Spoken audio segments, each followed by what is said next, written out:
Capítulo 1. Superar los límites de la regeneración humana.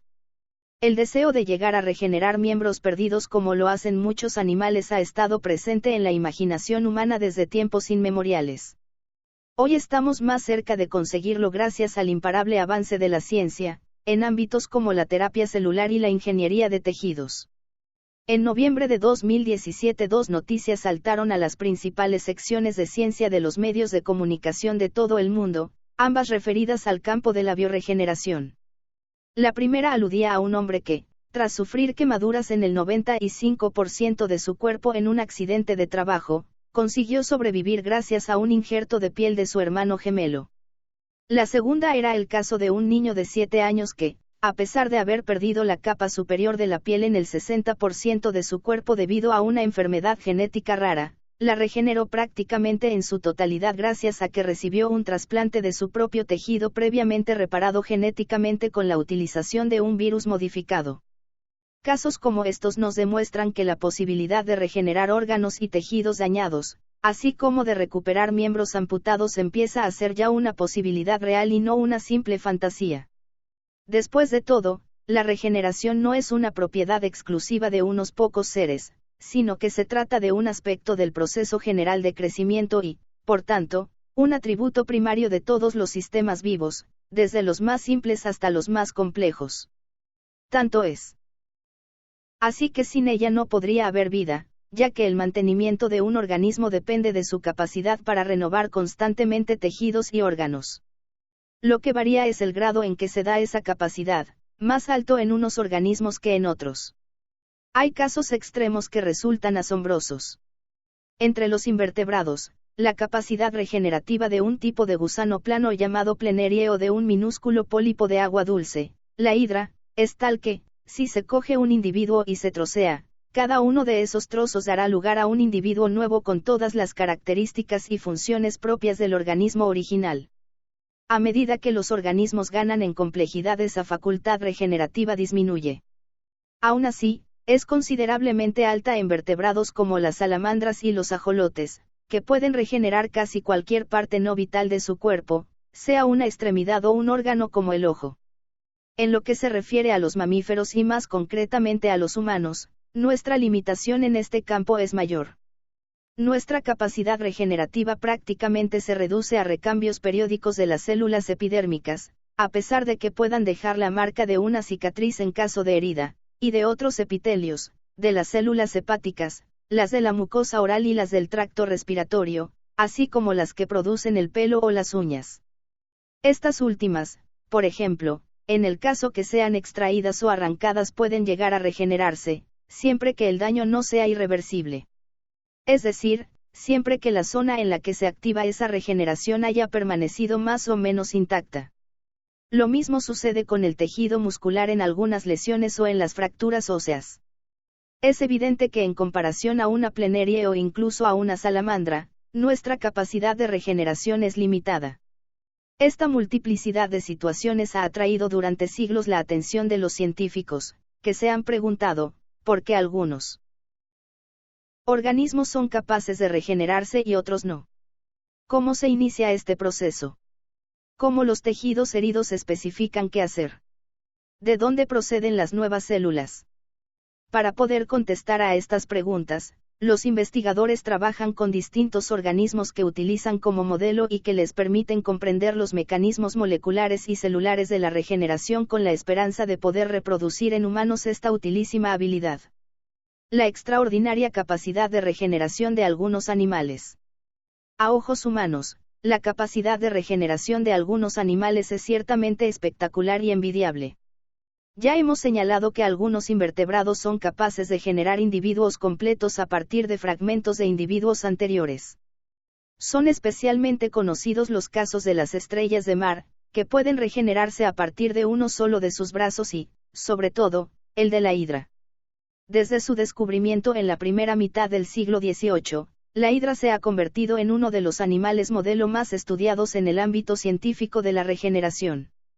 Este aparentemente sencillo pólipo de unos 0,5 centímetros de largo y que vive en agua dulce está formado por un tubo coronado por una boca rodeada de tentáculos en lo que podríamos considerar su cabeza. En la otra extremidad el disco basal, un pie, que le permite adherirse a las rocas. Cuando se corta una hidra en dos mitades, cada una de ellas es capaz de regenerar un individuo completo y funcional. Más aún, pues si una hidra se corta en más de dos porciones, las porciones medias, que no contienen ningún extremo de la hidra, regenerarán tanto las cabezas, como los pies, en la posición adecuada. La razón es que durante la regeneración de la hidra se promueve una reasignación de los roles de las células ya existentes. Es decir, células que antes desempeñaban un papel determinado cambian su función y su forma, y se desplazan al lugar donde se les requiere para formar las estructuras perdidas.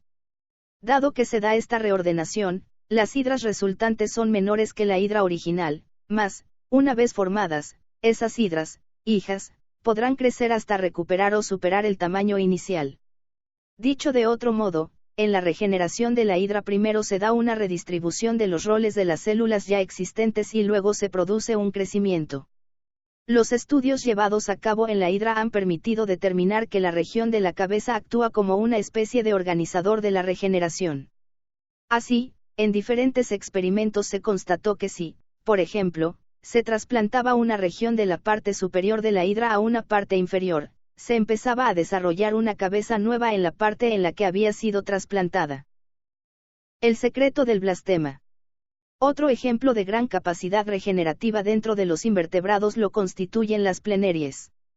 Estos gusanos son capaces de regenerar nuevas cabezas, colas, o incluso el organismo entero a partir de fragmentos diminutos del cuerpo. De hecho, se ha demostrado que la plenerie puede regenerar todo su cuerpo a partir de fragmentos que cuentan con apenas 10.000 células, es decir, a partir de fragmentos tan pequeños como la cabeza de un alfiler. Como nosotros, las pleneries poseen simetría bilateral y una anatomía interna compleja, que incluye sistema nervioso, musculatura, intestino, sistema excretor, piel y ojos. Y como la hidra, este organismo puede regenerar cabezas a partir de colas y todo su cuerpo a partir de un fragmento diminuto.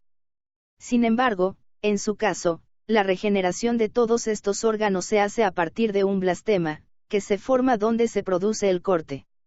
El blastema es un grupo de células indiferenciadas, que es capaz de diferenciarse en tejidos y órganos especializados. Funciona como una especie de torre de control en la regeneración que se encarga de organizar los diferentes tipos de células para regenerar los nuevos tejidos. En el caso de las pleneries se observó, ya a finales del siglo XIX, que el blastema proliferaba a consecuencia de una población de células adultas capaces de dividirse. Estas células, denominadas neoblastos, se encuentran distribuidas por todo el cuerpo de las pleneries, con la excepción de la punta de la cabeza del animal y de la faringe, que son precisamente los dos únicos tejidos a partir de los cuales no se puede regenerar el organismo completo. Organismos más complejos, como los vertebrados regenerativos, peces, salamandras y ranas, no muestran la regeneración de casi todo el cuerpo como las pleneries, pero pueden llegar a regenerar partes sustanciales de sí mismos. En la mayor parte de casos, es también un blastema el que se encarga de regenerar la parte perdida, con la diferencia respecto a las pleneries de que estos vertebrados poseen células específicas en cada tipo de tejido, piel, cartílago, músculo, de modo que son esas las células que se activarán en caso de necesidad. Ello hace que, por ejemplo, estos animales puedan reparar las partes afectadas tras la eliminación de células o tejidos de los órganos internos tales como el corazón, el cerebro y el riñón, pero sin lograr, en muchos casos, que la forma de esos órganos sea exacta. Por el contrario, la recuperación de apéndices amputados, extremidades, cola, es correcta no solo en lo que se refiere a los tipos de células, sino también a la forma. Se sabe que durante la regeneración de las extremidades en vertebrados las células del blastema ya contienen información posicional para la formación del nuevo miembro. De alguna manera, las células conocen sus posiciones, y solo regenerarán la parte del cuerpo que falta. Si la extremidad se corta en el hombro o en la cadera, el blastema ayuda a crear la pierna entera. Si se amputa la muñeca, el blastema reconstruye solo la mano y los dedos. A medida que crecen y se dividen, las células toman posiciones específicas y distinguen arriba, de abajo, o izquierda de derecha. Así se crea primeramente una versión en miniatura de la extremidad completa, que con el tiempo crece hasta alcanzar su tamaño final. Este potencial regenerativo refleja un paralelismo con el desarrollo embrionario, ya que para regenerar una extremidad se ha de hacer de nuevo como se hace en el embrión. Entre los vertebrados, son los anfibios los que presentan mayores capacidades regenerativas. Muchas salamandras y tritones, anfibios urodelos, pueden regenerar, incluso como adultos, el ojo, la cola, diferentes órganos internos y prácticamente cualquier tejido corporal perdido. No obstante, en algunos de ellos, anfibios anuros, sin cola, como en las ranas del género Xenopus, ese poder regenerativo solo se presenta en su estadio de renacuajo, mientras que en el estadio adulto pierden esta capacidad. Pero de todas las especies conocidas de anfibios urodelos, el que tiene una mayor capacidad regenerativa es el ajolote. Se trata de un extraño animal con forma de salamandra que vive siempre en el agua y que es capaz de regenerar múltiples estructuras como las extremidades, hasta 100 veces, las mandíbulas, la cola, la médula espinal, la piel e incluso estructuras cerebrales. Puede también recibir órganos trasplantados de otros individuos sin que se produzca rechazo. Esta prodigiosa capacidad regenerativa lo ha convertido en un organismo modelo para el estudio de los blastemas en la regeneración. El proceso de regeneración del ajolote después de la amputación de una extremidad presenta 3 fases: la de curación, la de desdiferenciación y la de remodelación. En la primera, que dura apenas un par de horas, se produce el cierre de la herida y la migración de gran cantidad de células a esa zona. En esta fase intervienen los mismos mecanismos que en la cicatrización del resto de vertebrados: tras formarse una capa epidérmica, los tejidos interiores pasan por un remodelado de la matriz y las células empiezan a secretar factores solubles. La segunda fase, la de desdiferenciación, empieza a las 24 horas de la amputación y es cuando se forma el blastema. Este está compuesto por células de los tejidos especializados de la zona de amputación, que obtienen de nuevo la capacidad de proliferar y diferenciarse. Una vez formado el blastema de células no diferenciadas, se inicia la tercera fase, es decir, la de remodelación o formación de la nueva extremidad, que sigue el mismo patrón que el de las extremidades de cualquier vertebrado durante el desarrollo embrionario. El blastema hace que crezcan nuevos tipos de tejido que se distribuyen espacialmente de forma que reconstruyen la extremidad. Si la primera fase, la cicatrización de una herida, es propia de todos los vertebrados y la tercera se da durante el desarrollo embrionario, la segunda, la de la desdiferenciación, es exclusiva de los anfibios urodelos. Los estudios que en la actualidad se están llevando a cabo persiguen entender cómo pueden activarse los genes latentes que llevan a la formación del blastema. Si se consiguiera entender ese mecanismo, se podría inducir la formación de blastemas y, consecuentemente, dar capacidades regenerativas a organismos que no las poseen de manera natural. También los reptiles exhiben una envidiable capacidad regenerativa, no solo en lo que se refiere a algunas partes de sus extremidades o tejidos, sino también a determinados órganos. Así, hay tortugas que pueden regenerar su caparazón, mientras que cocodrilos y lagartijas son capaces de reconstruir sus arcos mandibulares y maxilares, e incluso la lente de sus ojos. La capacidad y el grado de regeneración en los reptiles, por tanto, difiere entre las distintas especies. El caso más notable y estudiado es la regeneración de la cola en los lagartos. Estos animales son capaces de desprenderse de su cola a voluntad para poder huir de sus depredadores. Una vez que la cola ha sido desprendida, se activan las primeras etapas de la cicatrización, que incluye la coagulación de la herida. Las células de la piel adyacentes a la herida crecen para taponarla, mientras que, paralelamente y a semejanza de lo expuesto para las salamandras, se forma el blastema por acumulación de células indiferenciadas bajo la nueva piel.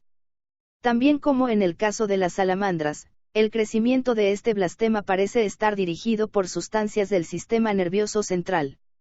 Dado que con la cola se han perdido vértebras y, con ellas, su médula espinal, parece que la regeneración y elongación de células que acompañan a la médula espinal es la que dirige la proliferación y diferenciación de las células del blastema. La nueva cola, no obstante, carece en algunas especies de médula espinal. Potenciar la regeneración humana. A la luz de estas observaciones una pregunta parece obligada: ¿bastaría inducir un blastema en la zona de amputación para poder regenerar nuestros miembros? ¿Sería esto posible? Sabemos que si nos cortamos la punta de un dedo con la puerta de un coche o con un cuchillo, hay posibilidades de que el extremo del dedo vuelva a crecer. La huella digital desaparecerá y la punta del dedo se verá algo deformada, pero la carne, los huesos y las uñas se regenerarán. También sabemos que es mucho más probable que esto suceda si el que sufre un corte es un niño que si es un adulto. Pero para que la regeneración pueda llevarse a cabo es condición necesaria que tras esa amputación quede un poco de uña, pues de lo contrario no será posible. Las uñas son como el pelo, siguen creciendo a lo largo de nuestras vidas. Las cortamos y crecen, las arrancamos y se regeneran.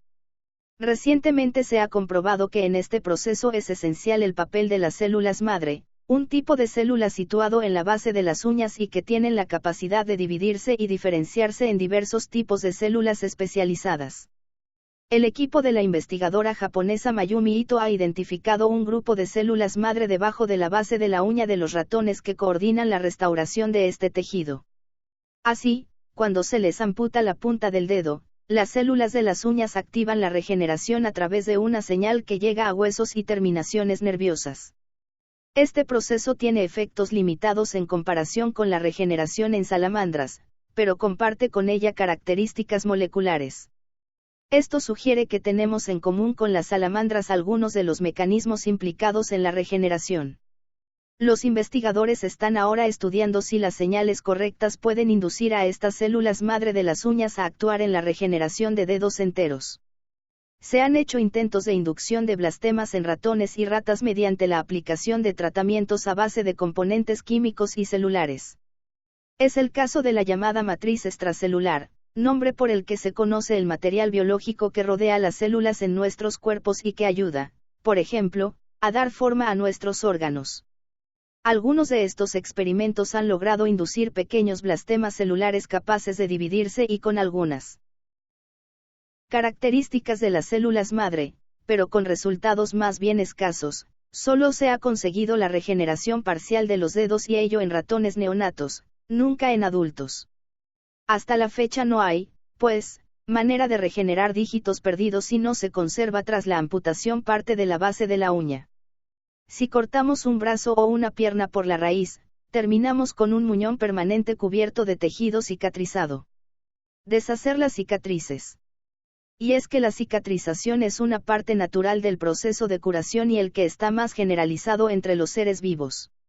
Durante la curación de una herida ciertos componentes de la sangre, particularmente las plaquetas, unos fragmentos citoplasmáticos carentes de núcleo, y la fibrina, una proteína que contribuye a unir las distintas plaquetas entre sí, se dirigen al lugar de la hemorragia y conjugan sus acciones para controlarla y que el individuo no se desangre.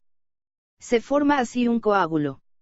A continuación, en una segunda fase, los macrófagos de la sangre, células de defensa, contribuyen a inducir una inflamación, destinada a mejorar la curación del daño. En este punto también acuden a la zona herida otro tipo de células denominadas fibroblastos, que son los encargados de fabricar colágeno, una proteína con la capacidad de crear fibras, y, a través de él, crear una red molecular sobre la cual proliferarán ellos mismos y otras células cutáneas. Este colágeno extra es el que genera las cicatrices.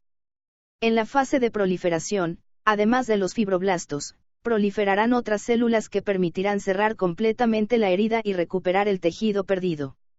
Finalmente, estas células que han proliferado se diferencian en células adultas con el mismo aspecto y función que las células que les rodean y, por tanto, que las células que habían sido destruidas durante el corte o traumatismo. Si el daño ha afectado al músculo, las células musculares también pueden regenerarse. Las cicatrices son, pues, áreas de tejido fibroso que sustituyen a la piel normal después de una lesión, pero que no tienen la apariencia ni la función del tejido lesionado original. Con la excepción de lesiones muy menores, y de los animales anteriormente citados con la capacidad de regenerarse completamente, cada herida resulta en algún grado de cicatrización, y ello supone acabar con toda posibilidad de regeneración. Fue así como, en la mitología griega, Hércules consiguió matar a la temible Hidra de Lene, una criatura con varias cabezas, cada una de las cuales, al ser cortada, se regeneraba en otra nueva. El héroe truncó esa capacidad quemando la herida abierta en cada cuello cortado, de modo que la cicatriz creada impedía que la cabeza se reprodujera. El secreto de la regeneración, por tanto, parece que se encuentra entre la capacidad para formar un blastema correcto y la inhibición de la formación de las cicatrices. Reconstruir tejido sin dejar cicatriz resultaría muy beneficioso para el ser humano, ya que el tejido cicatricial en ciertas partes de la anatomía humana puede impedir la correcta recuperación de la funcionalidad de las mismas. Un infarto de miocardio, por ejemplo, provoca la muerte celular de una zona del corazón y, posteriormente, la formación de cicatrices en sustitución del músculo cardíaco lesionado. La cicatriz no tiene la capacidad de contraerse, por lo que su presencia conduce a la pérdida de la fuerza muscular y posiblemente a la insuficiencia cardíaca. Poder regenerar el tejido cardíaco dañado sin generar una cicatriz es ahora uno de los objetivos de la investigación de muchos científicos de todo el mundo, y para ello estudian cómo regenera su corazón el pez cebra. Estos peces pueden regenerar el músculo cardíaco lesionado reemplazando las zonas dañadas por otras sanas y funcionales. Cuando el corazón de este vertebrado sufre un daño, el tejido que envuelve el músculo cardíaco, el epicardio, gradualmente cubre la cicatriz formada a través de la división y multiplicación celular. En los meses siguientes, se produce nuevo músculo cardíaco que reemplaza la cicatriz inicial. Con el tiempo, el corazón herido del pez cebra vuelve a su estado casi original en forma, tamaño y capacidad de bombeo. En el pez cebra se han identificado células del músculo cardíaco adyacente que se dividirían para regenerar la parte del corazón perdida. Una aproximación que podría acercarnos a conseguir la inhibición de la formación de cicatrices en la piel es hacer que el tejido sanador produzca folículos pilosos, lo que conduce al desarrollo de células grasas a partir de los miofibroblastos y, en consecuencia, evita la formación de cicatrices importantes. Los miofibroblastos no son sino fibroblastos especializados, unas células que se encuentran justo debajo de la superficie de las capas mucosas en muchas partes del cuerpo y que ayudan a fortalecer la herida al agregar fibras de colágeno, que en el fondo son las causantes de las cicatrices y la deformación de la piel. Pues bien, en el proceso de cicatrización falla el desarrollo de folículos pilosos, lo que contribuye a que el tejido cicatricial se vea anormal en comparación con la piel sana. Los investigadores que buscan nuevas formas de alterar el proceso de curación de heridas han descubierto que es posible evitar las cicatrices importantes si se consigue que el tejido sanador produzca folículos pilosos y, a partir de ellos, los miofibroblastos produzcan células grasas. De este modo, la cicatrización de heridas dejaría paso a la regeneración de la piel.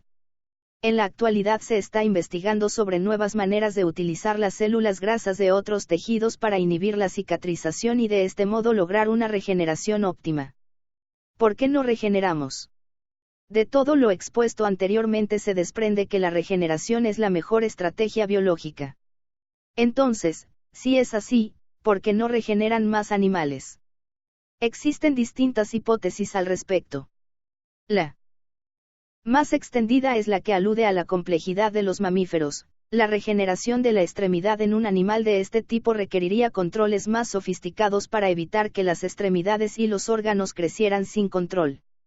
Otra hipótesis señala que la regeneración, aunque sea útil, no es la mejor estrategia de supervivencia por la sencilla razón que las reparaciones perfectas necesitan de un tiempo precioso.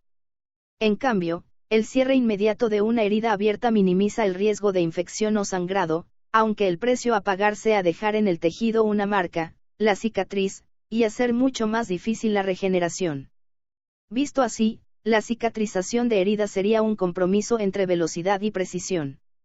Y dado que cicatrización y regeneración parecen ser mutuamente excluyentes, la mayoría de los animales ha optado por la primera, por la curación rápida.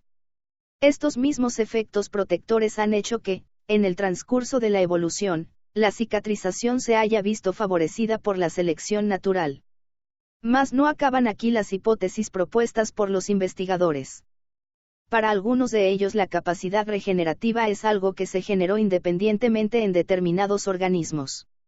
Uno de los mayores especialistas en regeneración de miembros, el británico Jeremy Braggs, ha propuesto recientemente que la regeneración de las extremidades en las salamandras puede haber evolucionado localmente en este organismo, es decir, a un nivel microevolutivo y no a partir de un ancestro común. Su hipótesis se basa en la observación de que la TFP, una proteína reguladora clave para la regeneración funcional de las extremidades, es probablemente exclusiva de las salamandras. No obstante, otra hipótesis propone todo lo contrario, que la capacidad genética para la regeneración sigue presente en nuestros genomas, si bien está de alguna manera inhibida. Es decir, que no perdimos algo en la evolución desde los peces a los mamíferos, sino que adquirimos una respuesta que suprime la regeneración. La capacidad de regeneración, por tanto, permanece intacta en los mamíferos, pero está silenciada. Esto plantea la posibilidad de que si queremos que nuestros cuerpos puedan regenerar el tejido dañado sin dejar cicatrices, no se hace necesario adquirir un nuevo mecanismo genético o incluso volver a adquirir uno que se haya perdido, sino que bastaría con accionar los interruptores genéticos y o químicos adecuados para que la respuesta regenerativa vuelva a activarse. El futuro de la medicina regenerativa.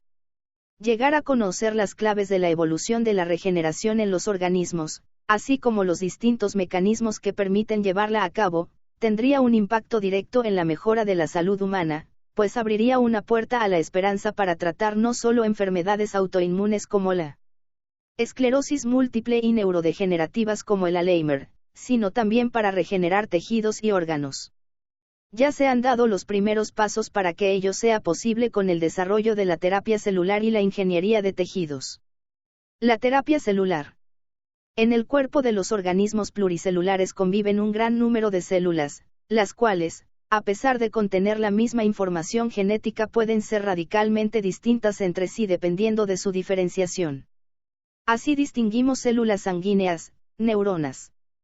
En la inmensa mayoría de casos, esta diferenciación comporta la pérdida de la capacidad de las células de proliferar.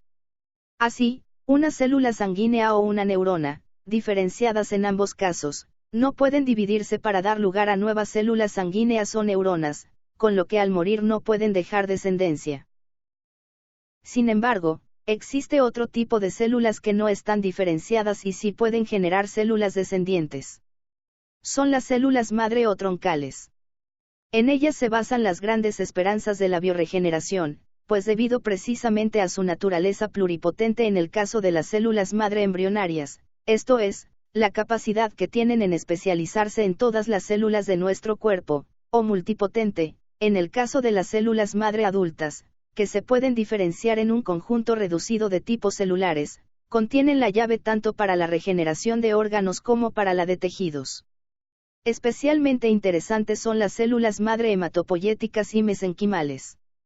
Ambas pueden hallarse en la médula ósea, las hematopoyéticas también se pueden cosechar del cordón umbilical, pero mientras que las primeras se usan para tratar a niños con trastornos sanguíneos cancerosos, como la leucemia, y enfermedades genéticas de la sangre, como la anemia de Fanconi, las segundas se espera que puedan ser eficaces para reparar hueso o cartílago, así como los daños de los vasos sanguíneos relacionados con ataques cardíacos o enfermedades como la isquemia de las extremidades. Sin embargo, no es sencillo trabajar con células madre, principalmente por tres motivos: el escaso número de células de este tipo de que disponemos los humanos, la dificultad para reclutar células madre adultas en el momento de producirse una herida y su limitada capacidad de diferenciación, que les lleva a generar solo un subconjunto de tejidos y no todos los tipos. Una de las líneas de investigación abiertas para superar estas limitaciones es la que aísla células madre adultas de un paciente, las cultiva en un laboratorio y luego pasa a diferenciarlas a tejidos concretos a través de técnicas que se explicarán con más detalle en el capítulo 3. Una vez obtenido el tejido concreto deseado, se trasplanta a la zona del paciente que queramos regenerar. Otra línea de investigación que se está siguiendo consiste en utilizar células madre embrionarias, esto es, aquellas células que provienen directamente de los primeros estadios de división celular tras la fecundación del óvulo. Estas células se obtienen a partir de embriones en estadios tempranos, generados según los protocolos de fecundación in vitro. Otra alternativa es la de transferencia nuclear o donación terapéutica, que consiste en generar embriones a partir de un óvulo desprovisto de su información genética y una célula, por ejemplo de la piel, del paciente. De este modo se obtendrían células madre idénticas a las del paciente, lo que evitaría el problema del rechazo inmunológico habitual en muchos trasplantes. Mas la gran esperanza de la bioregeneración del futuro viene de la mano de las IPS, del inglés Induced Pluripotent Stem. Gracias a esta técnica es posible revertir la especialización de células adultas de cualquier órgano y hacer que se reprogramen en células madre. Los primeros frutos en esta línea de trabajo ya se están dando. Los investigadores han podido crear células cardíacas a partir de células de la piel, lo que abre las puertas a una medicina regenerativa personalizada. El trabajo con células madre se puede combinar con las técnicas de ingeniería genética para actuar sobre genes mutados que no funcionan correctamente. De esta forma, si el problema genético se soluciona en la célula madre, podrían generarse tejidos y órganos sanos para trasplantarlos a los pacientes que lo requirieran. La noticia del niño que abría el capítulo es una muestra del potencial de esta aproximación. No obstante, hay investigadores que consideran que la mejor forma de que los humanos adquiramos la capacidad de regeneración es a través de la producción de blastema, o lo que es lo mismo, reproduciendo los mismos procesos que la naturaleza nos muestra en anfibios como la salamandra. Paso previo para ello es comprender los mecanismos que permiten la reprogramación de las células adultas ya diferenciadas, así como identificar todas las señales y genes implicados en la formación de ese blastema, pues solo así podríamos intentar inducirlo en casos traumáticos como la amputación de un miembro. Aunque la tarea es ingente, las investigaciones llevadas a cabo con células musculares del corazón se están traduciendo ya en resultados esperanzadores. Uno de los descubrimientos más importantes es el papel clave jugado por el gen MSX1, cuya función es la de bloquear la diferenciación de las células, que se mantienen así en estado pluripotente. Otro aspecto que la ciencia debe aprender a dominar es el control de la proliferación y la diferenciación, ya que los mismos factores que llevan a la proliferación también pueden conducir al cáncer. Ello significa que el secreto y el futuro de la regeneración pasan por conocer mejor estos factores y poder modularlos para que se traduzcan en una rápida regeneración y no en un crecimiento descontrolado de tumores. La ingeniería de tejidos. Hay otra alternativa que combina la tecnología de células madre con la bioingeniería o la investigación en materiales biocompatibles, la ingeniería de tejidos. Su principal objetivo es la generación de esqueletos para los órganos, un elemento fundamental para poder construir órganos in vitro para trasplantes futuros. Además de las células madre, la ingeniería de tejidos usa estructuras tridimensionales que pueden imitar la estructura de un órgano. Pueden estar hechas de biomateriales producidos en laboratorio, como por ejemplo los utilizados para regenerar las vejigas, o también a partir del propio órgano convenientemente desprovisto de todas sus células. Otras opciones que se vislumbran en un futuro no muy lejano son los biomateriales con posibilidades de ser utilizados por impresoras 3D.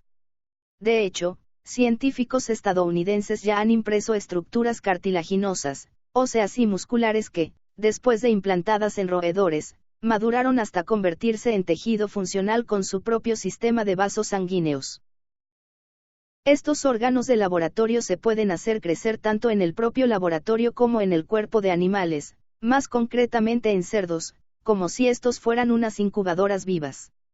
En esta línea se sitúan las denominadas quimeras interespecíficas o interespecies, porque contienen células de diferentes organismos.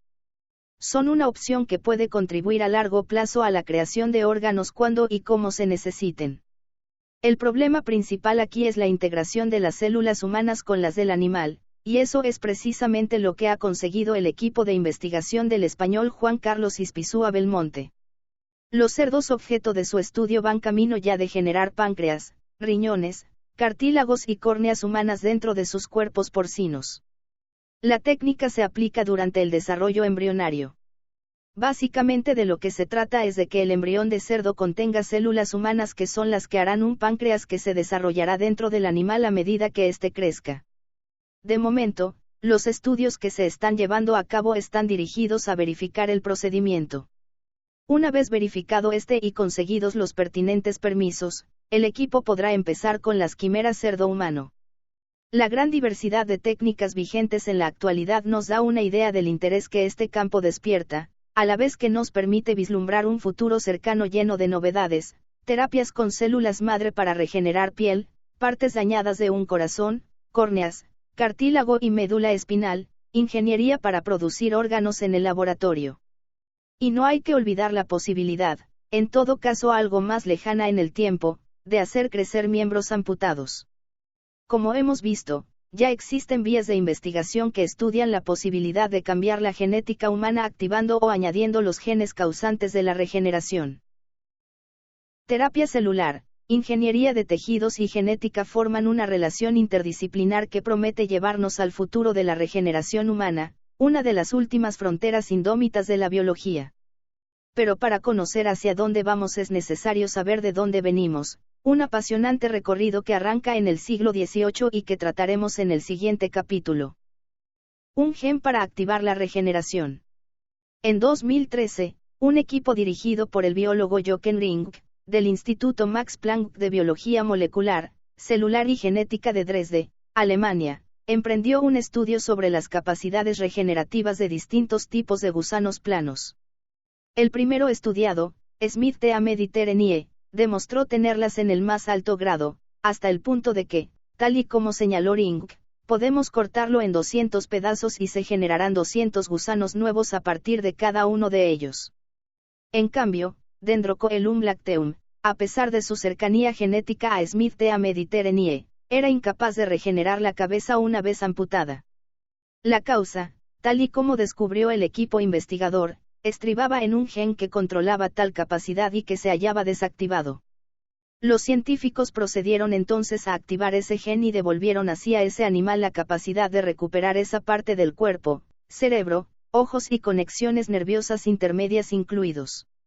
El estudio fue importante porque demostró que el restablecimiento de la función regenerativa no requiere de la modificación de cientos de genes, como hasta entonces se pensaba, sino que basta con encontrar aquel o aquellos nodos clave. Igualmente demostró que, comparando especies relacionadas, es posible obtener información sobre por qué algunos animales se regeneran mientras que otros no.